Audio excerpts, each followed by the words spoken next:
So rendering this out, we're going to click the Render Settings tab right up there, and we'll start up with the General category. We're definitely going to do a full render. Output, we can do a 320 by 240, just a small little preview, that's fine. We definitely want all frames. We don't want just the current frame. We want to render all frames, 0 to 160. Render every frame step of 1. We're not going to do field rendering. You could do field rendering, but honestly, I don't do a lot of field rendering anymore. Field rendering is going to render, there's 2 fields per frame of video. And when you do field rendering, that's great if you have a lot of textures that are moving fast by your screen and you want it very clear. I used to use this a lot in the 90s. A lot of corporate stuff, they got really upset if their logo wasn't clear or their graphics. But for the most part, I kind of like things with a little bit of blur these days because it looks a little bit more real. And people's clients, I should say, their expectations are a little bit more towards the blur now and a little bit more realistic. So field rendering I don't need too often. For saving, I've got this saved right to our desktop as Anim Tiles.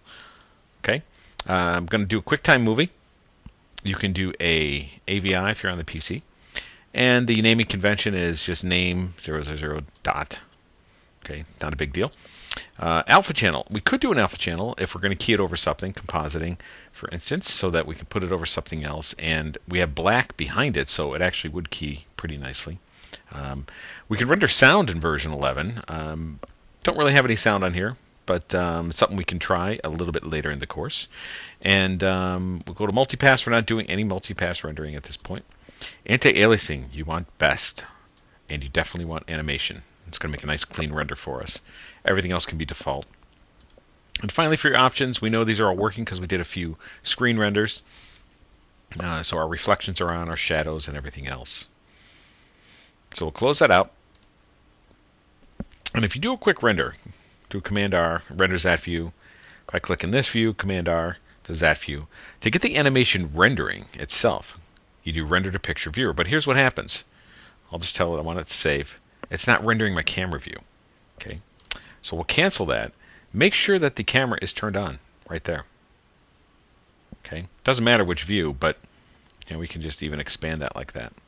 Okay, we can turn that on and off. And so now when I go render to picture viewer, that view is rendering. Okay, so if you come across that, that's what that is, that little guy right there. So I'm going to let this render, and we'll go on to the next video, show you the final preview, and then we'll move on and do a little few more cool effects with MoGraph.